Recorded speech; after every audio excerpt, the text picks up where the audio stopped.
What is up, sweet friends, and welcome to the Imperfect Success Podcast, the podcast teaching you, a success-driven perfectionist, how to achieve your goals imperfectly.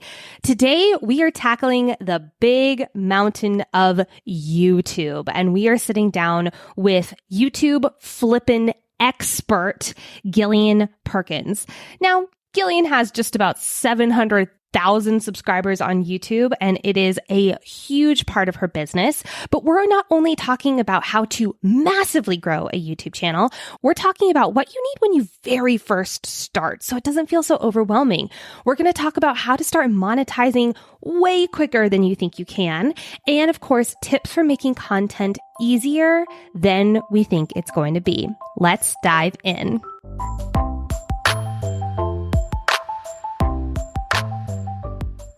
My name is Nicole Baker-Holloman. I'm a coach for perfectionists, a high-achieving perfectionist herself, and a striver of imperfect success.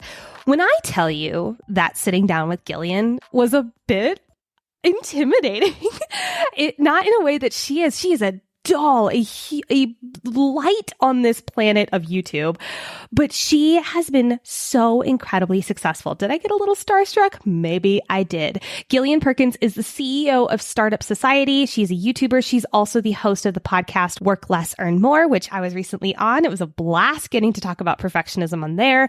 But she teaches people how to start and build profitable online businesses that allow them to earn passive income and live a more flexible style. One of my favorite videos on her YouTube channel is how she earns over $500,000 a year working 20 hours or less. She's a machine and I adore her. So when I got to sit down and talk to her about how to YouTube it feels like there's a very high barrier to entry. But one of the things I love about this conversation is Gillian takes away all the BS. She clears the mist for us, if you will, and she just allows it to feel so much more easily accessible. Yes, even without all the high tech fancy equipment. I'm actually going to even spoiler alert. She doesn't even say you need a quote unquote real camera. Your iPhone or your smartphone is probably the best camera you're going to have at the moment. And that's more than great. And she gives so many other amazing tips. This was also totally unexpected timing because I am working on this new podcast, and part of that is also building a YouTube channel for it. And so getting to talk to her about this and really feeling a lot more understanding of what this world looks like, it was really cool. And I feel like we were able to dive in on such a deeper level because of that. So friends, without further ado, let's dive into this amazing conversation with Gillian Perkins. Welcome, Gillian, to the Imperfect Success Podcast. So good to be here. Thanks for having me. I first and foremost, I'm so excited to talk to you today. This is a conversation that we have never actually talked about on the show, which seems weird. We've been doing this for 5 years and we've never talked about YouTube. Good Lord, I'm so excited because I was stalking your YouTube earlier today and just being like, wow, this girl knows what's up on this app. But before we start, I want to just get a quick little backstory for our listeners. Who are you and what do you do? Yeah, so I'll put this mostly in the context of YouTube. So growing up, I never really knew what I wanted to do when I grew up. And it was something that was on my mind my entire childhood, all throughout high school of what do I want to be when I grow up? And then it came time to go to college and, pick a major and that sort of thing. And I was just none of the jobs on this list of potential careers sound like what I want to do. Some of them had interesting aspects. I was kind of interested in accounting. I was kind of interested in law. I was kind of interested in psychology, but none of them seemed like the job I wanted to do. Even if I was interested in the topic, I didn't want to sit at a desk for 40, 50, 60 hours a week and do what I knew was going to really just result in a lot of paperwork. That didn't sound appealing to me. And so through especially high school and college, I started a lot of random little businesses, different ventures. And what I told myself I was doing was I was trying to figure out what industry I wanted to work in or what my job should be. But eventually what I realized was that actually, I was just in love with entrepreneurship. I just love the process of starting businesses. And along the way, I also fell in love with marketing. Marketing was so fascinating to me because it was where business and money and psychology collided. The intersection of those two things. And those were two different topics that were so interesting to me. And so that led me to starting a small marketing agency, a digital marketing agency, because I had learned how to market businesses, because with each of those different businesses I'd started, I had to somehow figure out how to get customers for it, right? So started taking on some marketing clients. Really quickly realized I did not love working with clients, but at the same time, as I was running the marketing agency for about a year, I realized I needed a marketing strategy for my marketing agency, right? And so what I landed on was YouTube. Now, a little bit of backstory there. One of the different random things I'd tried in college was a YouTube channel. Although it hadn't been intended to be a business, it was more a hobby. I liked watching YouTube. I had a lot of favorite YouTubers. I spent a lot of time on the platform, and I thought, this looks like just like the coolest job. And it was more of, again, like a hobby. I wasn't really thinking of ever possibly making money at it. That seemed like way too far of a stretch. I didn't think that was in the cards for me. I didn't think that was a possibility I could even hope for. So I was just like, it'd be really cool if people watched my videos. So I'd started this YouTube channel. I'd worked on it for 2 years. It had grown really slowly. And at the time I'd been like, man, why aren't people watching my videos? Because in those 2 years, I made over 50 videos. And so I felt like I'd put a lot of work into it and a lot of time into it. And at the end of those 2 years, it finally started taking off. And that was when I shut down the channel. Because as soon as people started watching my videos, I was able to stop asking the question, why aren't people watching my videos? And I was able to realize, wait, my videos are actually terrible quality. That's why people haven't been watching them. And now I was asking a different question. And that question was, why are people watching my videos? These are horrible. They were just really poor quality. I don't know what I was doing. I just didn't have the perspective. Sometimes you're too close to something and you can't really see what it looks like from the outside. That was totally me. Totally. Especially, I just had very little experience with any sort of graphic design or design at all, any sort of art, any sort of media creation, just any of those things. They were very new to me. So I just did not have the eye for them. And so it wasn't until, like I said, people started watching the videos, then I was able to kind of see them from that outside perspective suddenly. And I was just like, oh, I don't want people watching, these poor quality videos. So I shut down the channel.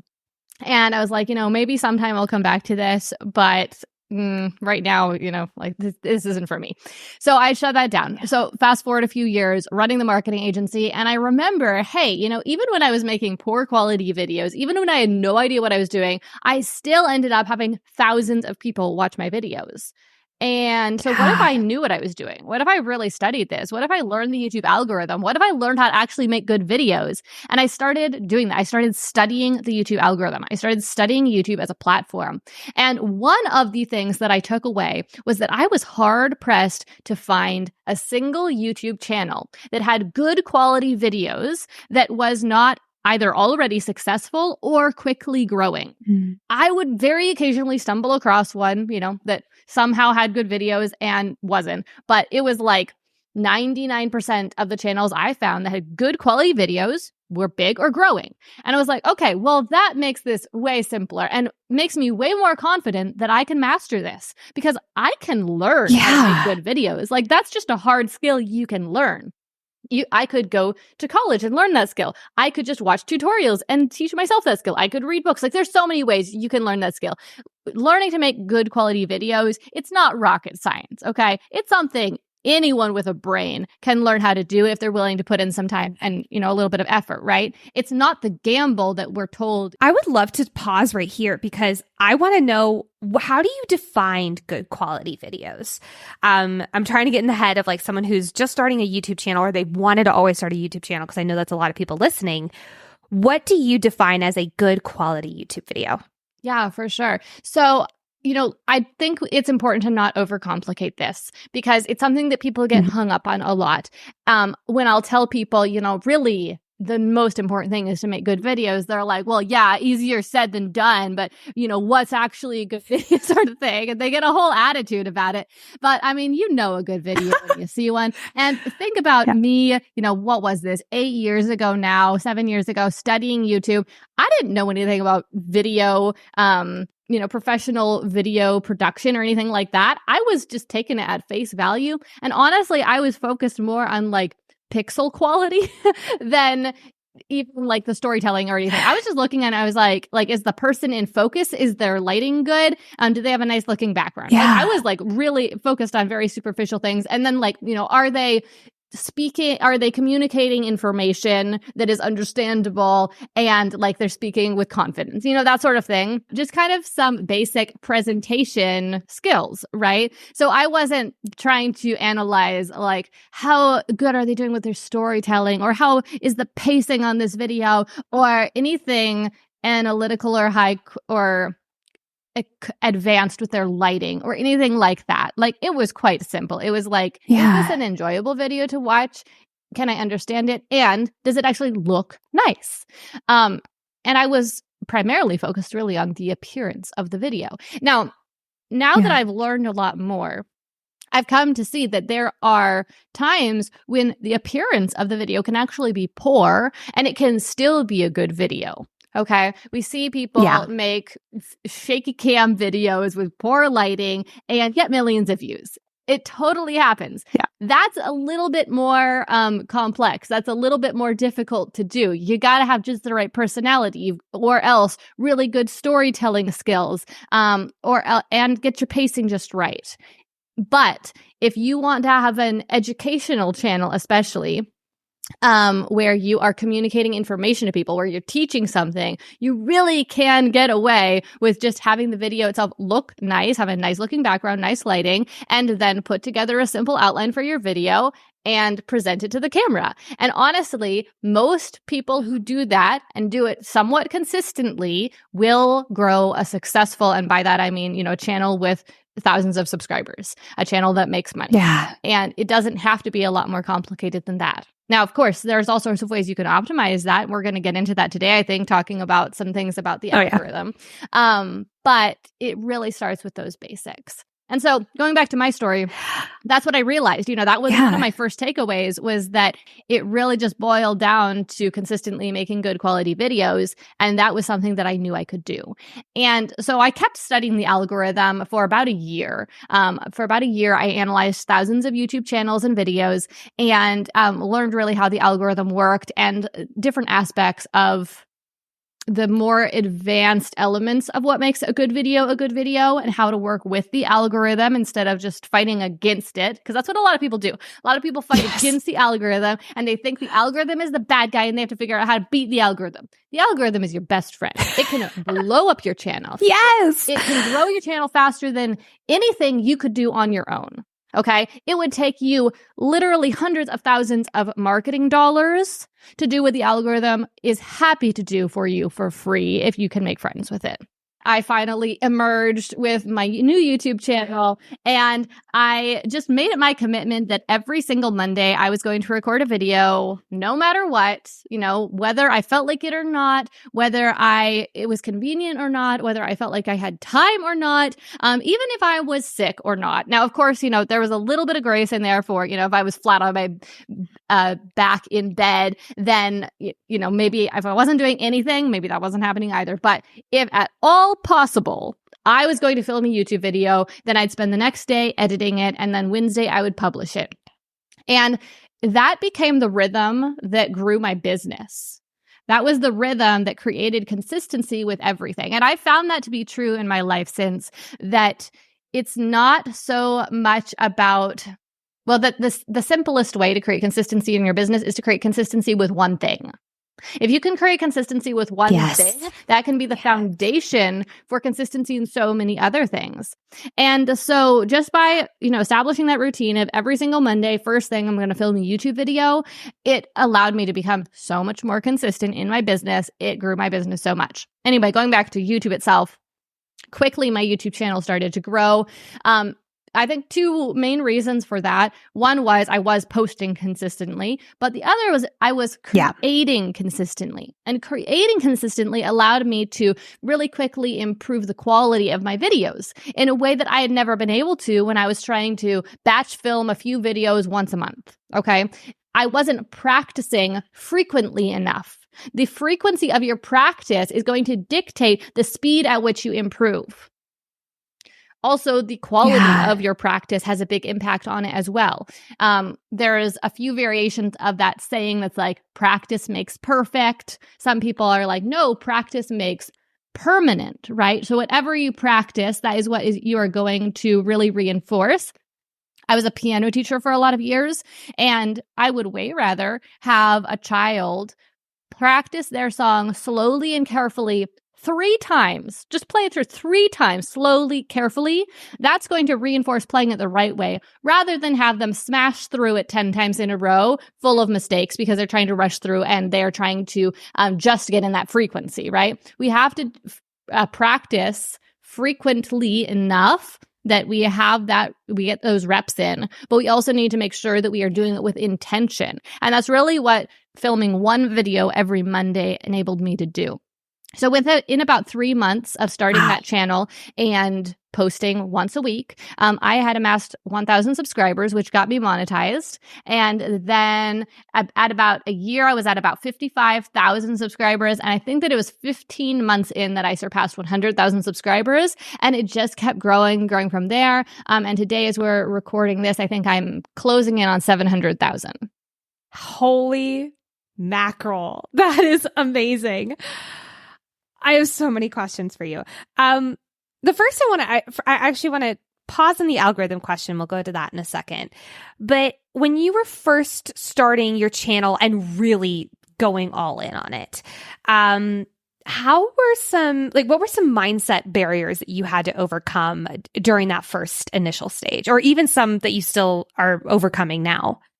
Yeah. So let's see. Some of the biggest mindset barriers, one of them was this thing that I talked about that I kind of overcame really quickly with that second channel, which was with the first channel, I had this mindset barrier of like, oh, I hope I make it someday. You know, if I get lucky, then maybe this will take off. And I really felt but the problem wasn't that I didn't just think that it had to do with luck. I thought that it had to do with a lot of effort and luck. And so even if I tried as hard as I could, that I still might not make it. Second time around, I was so confident that if I put in the effort, that I would see the results. I did not think it was a gamble anymore. I did not think it was chance. And that was what enabled me to be consistent. And it turned out it didn't take nearly as much effort as I thought it was going to. It did take time. Making videos takes time. Perfecting them, or I won't even say perfecting them, improving them takes time. Yeah. But it wasn't hard. It just took time. And so that was probably another mindset shift there, was that I thought I needed to try really hard, but it turned out I just needed to be consistent. I think that people kind of tend to pendulum swing with the idea of consistency. They either think consistency is everything, all I need to do is post consistently, or they think actually consistency doesn't matter. The reality is that there's a compromise there, and there's middle ground, right? And the middle ground is really where it's at. Posting consistently, it does work with the algorithm really well. It does work with your subscribers really well. Let's talk more about that in a few minutes. The interaction, yes, the please, relationship between the algorithm and the subscribers, and how really is a lot less. It's a lot less about the algorithm than you might think, and a lot more about the people. But so posting consistently, it does build trust. It builds your audience really effectively. It also, like I said, means you're practicing consistently. Consistency is really important, but it's not everything, okay? And I mean that very literally.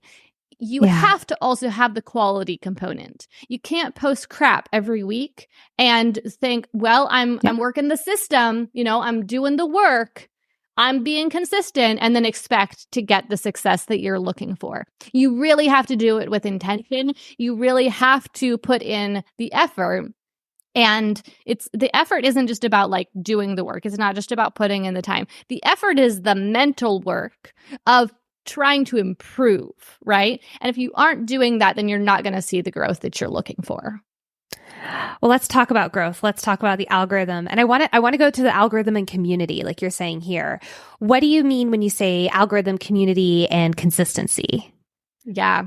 So people tend to think that the algorithm is separate, just completely separate from the audience or the community or the people. They think that the algorithm is this computer and that they have to please the algorithm and they also have to please the people. And that's really hard because they want different things. They think if I was just talking to people, I could just, say what I really think, or I could just tell a good story, or, we could just like have a real, a slower chat. But because I have to play to the algorithm, my videos have to be fast paced and they have to be full of all these like, I don't know, motion graphics and B-roll and stuff like that and music. And I have to make sure that I optimize all of my metadata so that the algorithm can understand it. And they think it's two completely different games.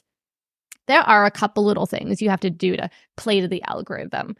Things like metadata, okay? Because the algorithm, at the end of the day, it is a computer program and it doesn't understand things as well as humans. But 9 out of 10 of algorithm signals are human signals. The algorithm is measuring how people react to your content. It's measuring whether people choose to click on it, how long people choose to watch it after they click on it, and how they engage with it, meaning like comments or likes or choosing to subscribe. It's measuring those human signals. You need to play to those human signals. You need to play to the people. You need to be authentic and real and connect with the people. You need to create content that people like. The algorithm will measure their reaction to your content and will promote your content accordingly. That is so much of how we work with the algorithm, is understanding the people. And that's kind of where it comes full circle back to my love of psychology. We really have to understand what makes people tick, what people like, how we can communicate effectively with people and tap into what people really need and want. And when you can learn to do that, then you have the YouTube game won. Oh, this is so good. When it comes to starting those higher quality videos, what are some tools like programs, physical tools like microphones or cameras? When it comes to this kind of stuff, for someone who's just beginning, what would you recommend is like the YouTube optimization starter pack? Yeah, great question. So really start with what you have. Honestly, most of us have got an incredible camera in our pockets these days. I'm holding my cell phone for all the podcast listeners. I just got a new phone recently after having my last phone for like 4 years. And my last phone had a great camera. And then this one, I think this is like the I'm not going to say, I don't know what it is. It's the latest like Samsung Galaxy phone. And I'm just so blown away by it. It is honestly so much better than the camera I started my first YouTube channel with. Even the camera I started my second YouTube channel with 5 years ago. This camera that came with my phone, so much better. Now, that's not to say that cameras that are outside of your phone, that mirrorless cameras, for example, don't have some advantages. They have some big advantages, and you'll probably want to use one of them not too far down the road. Two of the biggest advantages are that I'll say three. One is you can connect so many more things to them. So it's a lot easier to connect a good quality microphone to them, to connect an external monitor to them so you can see what you're recording, and numerous other things. So that's one advantage. Another advantage is you have a lot more control over your picture quality. The newer phones and the cameras in those phones have a lot of control over the picture quality. I find those controls to be a lot more difficult to use to the best effect compared to the camera controls.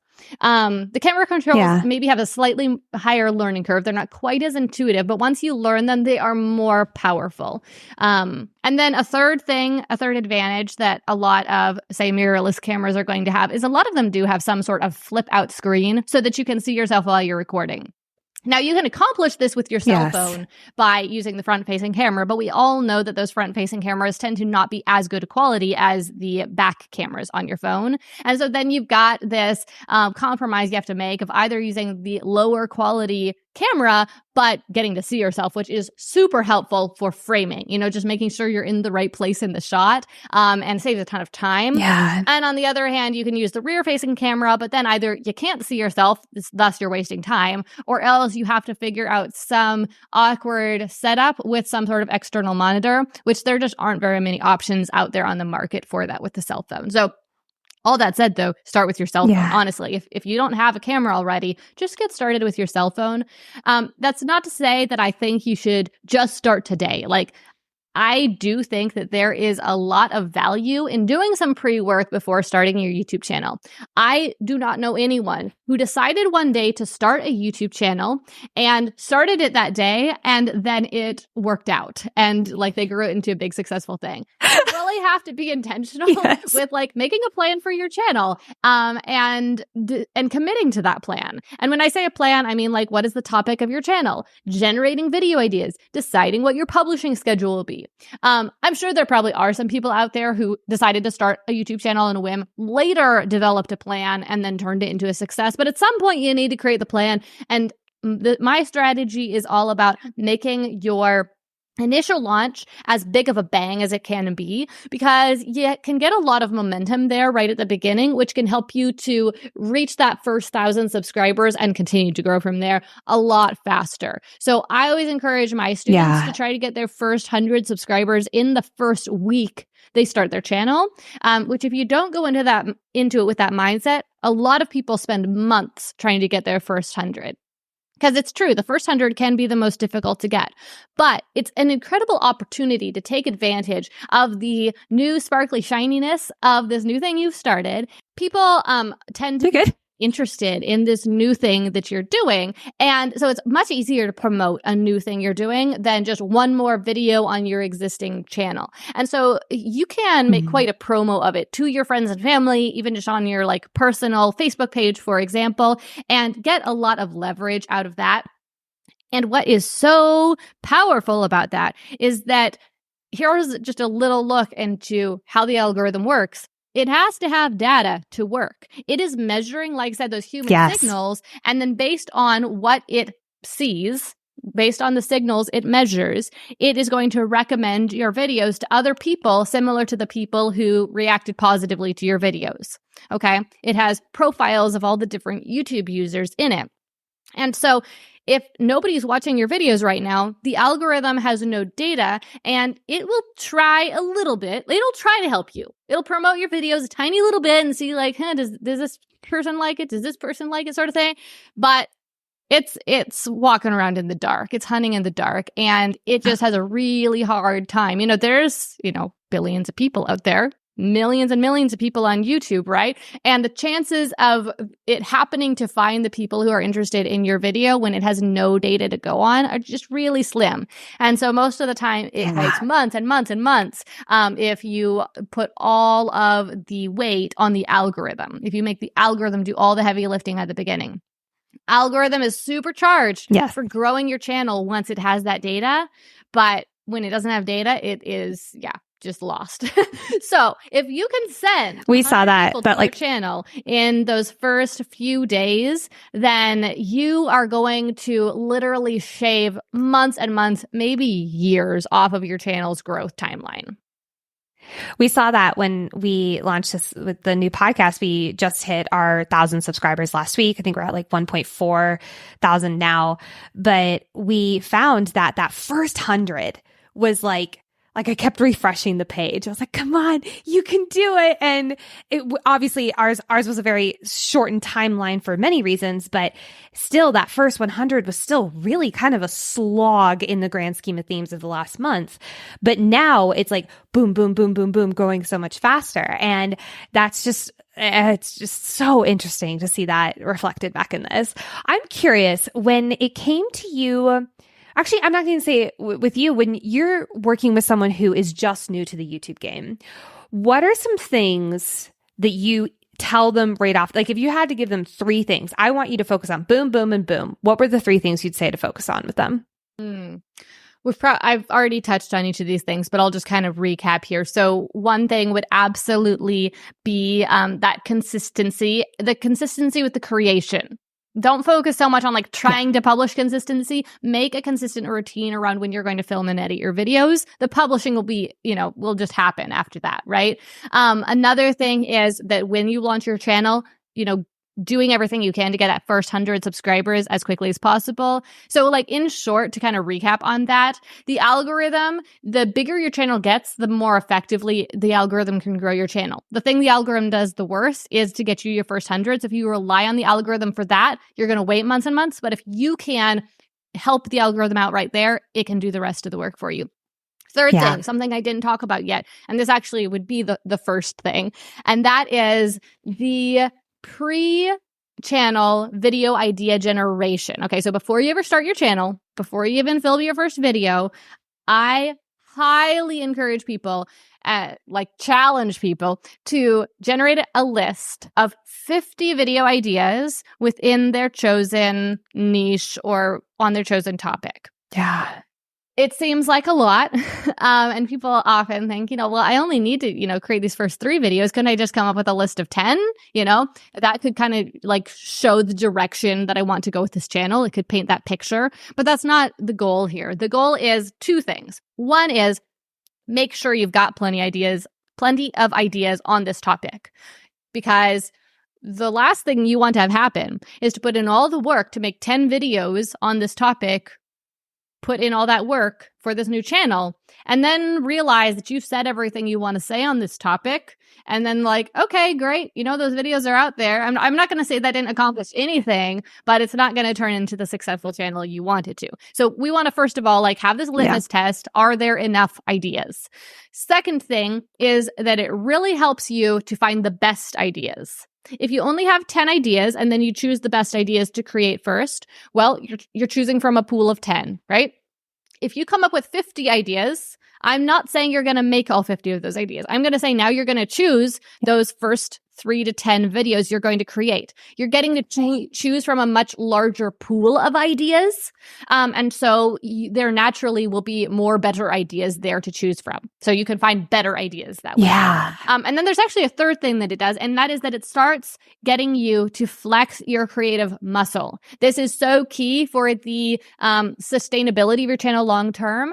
Oftentimes, even if people could have had more to say on a topic, they run out of ideas after their first 10 videos or so, because they didn't start flexing that creative muscle. They just took the easy, the low-hanging fruit, and then they hadn't practiced reaching. Practice reaching first, and then you can continue that on into the future. You can continue reaching.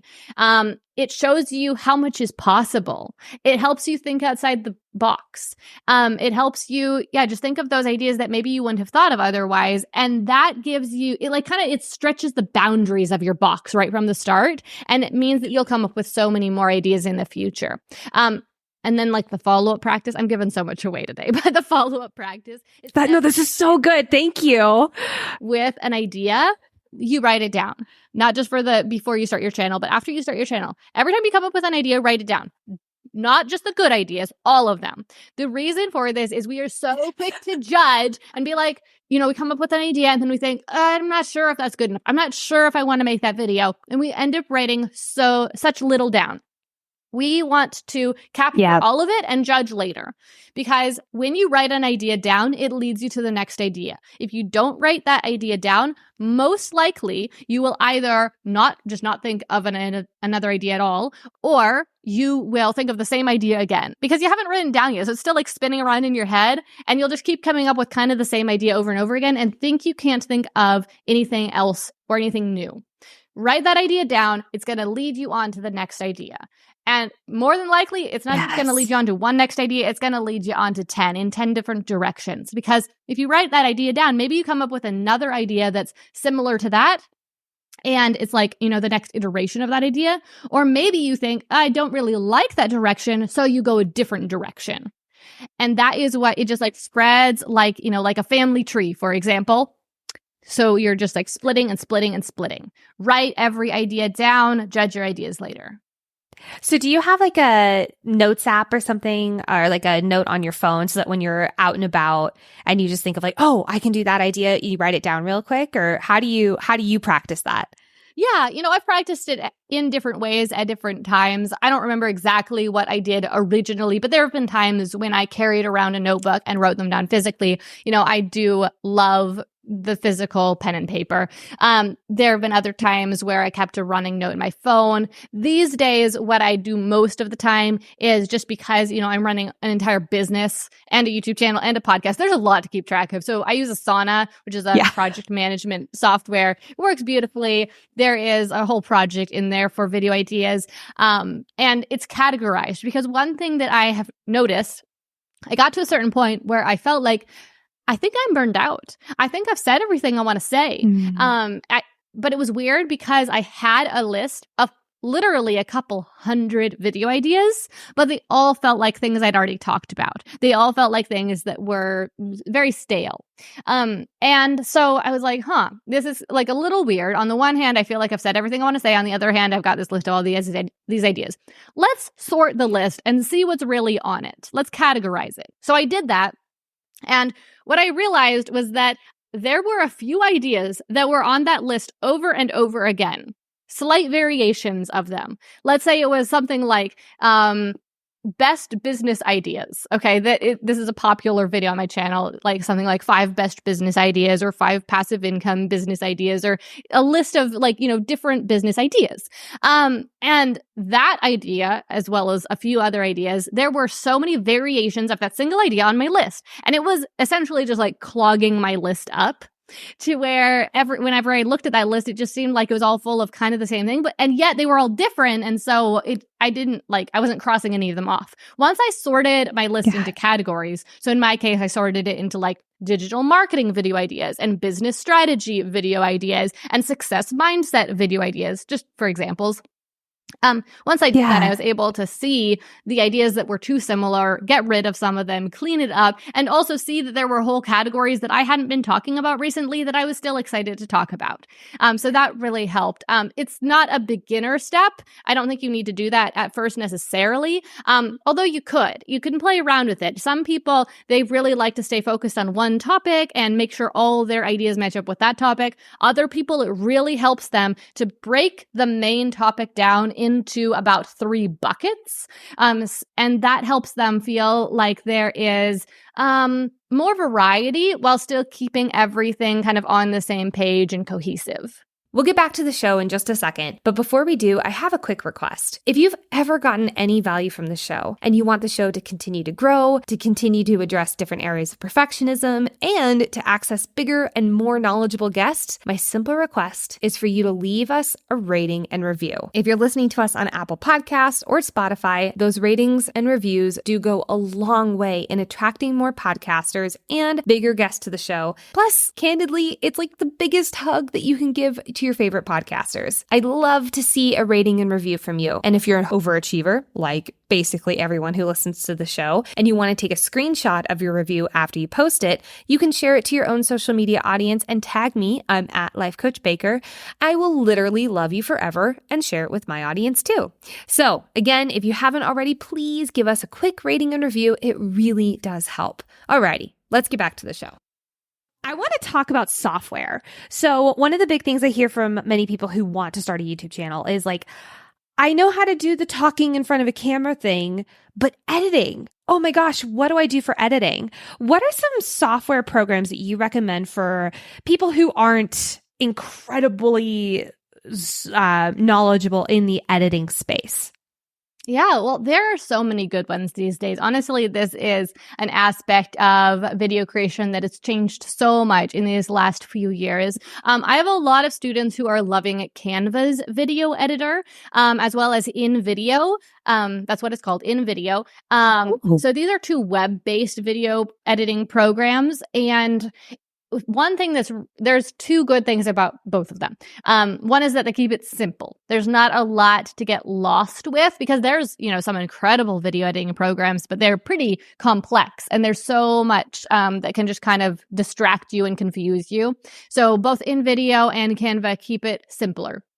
The other thing is that they both allow you to pull in B-roll, which is like extra video clips that you add in the background of your video, as well as create graphics really easily. This is something that was really difficult with the more robust video editing programs. Of course, along with the difficulty comes a lot more potential. Like, there's a lot more power there, but honestly, it would take potentially hours just to make a graphic move around on the screen. Now with Canva, you can literally do that in a few seconds, which is really cool.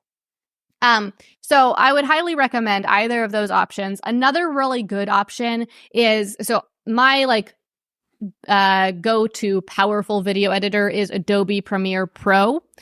Adobe has another video editor called Adobe Premiere Rush that is just a simplified, pared down version. It's the light version, Adobe Premiere Rush. You can get it for $10 a month. They've also got a mobile app version of it that works really well. And so if for any reason the mobile or the web-based video editors don't work for you, and there's two reasons they might not. One would be if maybe your internet is slower or something like that, like some sort of issue with it being internet-based. The other reason is because the capabilities of those programs are rather limited. There's a lot they can do, and there's some things they can do even better than the more traditional video editing programs, but there's some things they simply can't do. So if you want something a little bit more robust and also not web-based, then Adobe Premiere Rush is the way to go. Amazing. And I'll plug mine as well. I use Descript. I don't know if you've used that one at all. Well. Yeah. And I Love really it. like it. I use it really more like for it. podcast editing. And Yes. I will say that Descript, just like with the web-based video editors, there are things that Descript can do better than the traditional video editors, but there are also things that it simply cannot do. And since I learned the craft on the traditional video editors, I sometimes find myself rather frustrated with Descript because it simply can't do things that I'm used to doing. And it's not just that they happen differently, it's that they can't do them at all. So yeah, I've done videos about Descript as well on my channel because I do think it is an incredible tool. And I honestly love it. I wish that there was that Descript would improve, I guess, is what I wish. Or that there was an alternative that had the capabilities of Descript and also had these other capabilities, or that Adobe would integrate the capabilities of Descript into their software. That would be amazing. I think there's a lot of room for growth in this market still, even though so much innovation has been done in the last couple of years. But yeah, Descript is a great one as well. I agree with you entirely that Descript is a really good heavy talk, like a podcast, for example, editing platform. Because it's basically, for those who don't know, it's basically something that pulls your audio like a Google Doc, and then you edit the Google Doc you edit the audio as if you're editing a Google Doc, and it also edits the video along with it. It has saved my life with this new podcast. I believe my podcast editor for this show uses the Adobe. I think it's Adobe. She'll correct me in just a few minutes if I'm incorrect there. With audio editing is just that you can do so much more in terms of improving the sound quality in Audition.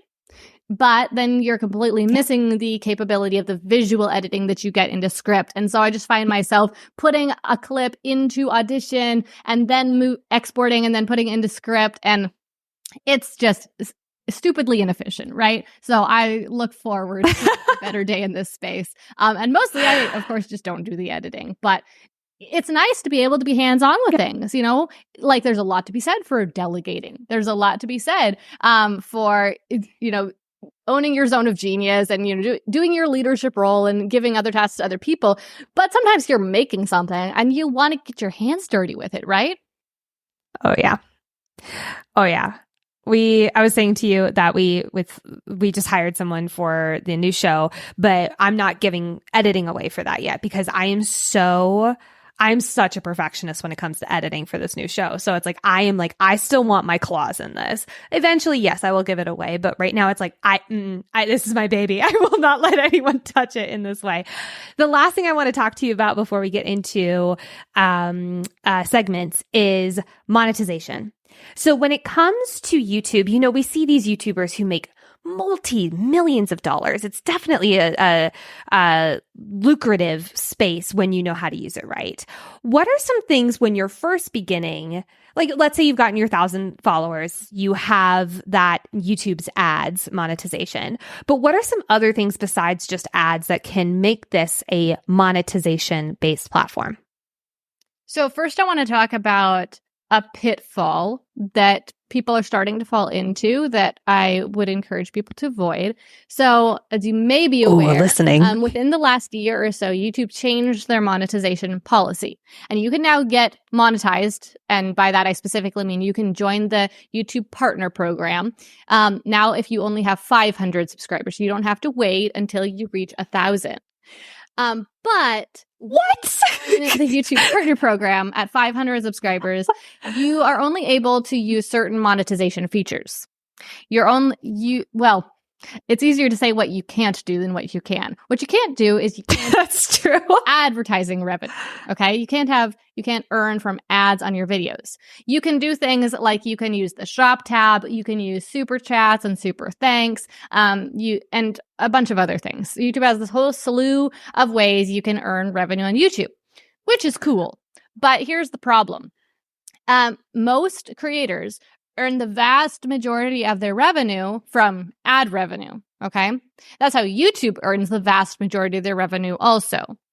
YouTube, though, wants to make more money, okay? Like any good business, right? They want to make more money. So they invented these other ways that creators can earn money, and they can earn money too. But all of the other monetization strategies, like the shop tab, like super thanks, like channel memberships, they are all much more dependent on the creator's participation, let's say. The creator has to promote those things or else they don't happen. If I don't ask people to give me super chat or super thanks, which is where people pay to boost a comment, by the way, for those who don't know what that is, or if I don't set up a membership on my channel and then promote it, or if I don't set up a shop tab and then put products in it, then I don't make any money with those strategies, and neither does YouTube. So what YouTube did recently is they changed their monetization policy, so now people get access to those things first. The reason that I believe that they did that is to get people to take action on those things, to get people to focus on those things, because that is how YouTube will make the most money, is if creators use those features. But it's a big pitfall to make those your main strategy because they are such a distraction compared to other ways you can make money. Now, I don't mean they're a distraction from the ad revenue. You're going to make money with the ad revenue, once you get past 1,000 subscribers, whether you do anything about that or not, as long as you're signed up for the YouTube Partner Program. All you got to do is sign up. It'll happen. Money will land in your bank account, which is awesome. It takes like less than a week. It's so fast. It's amazing. Yeah.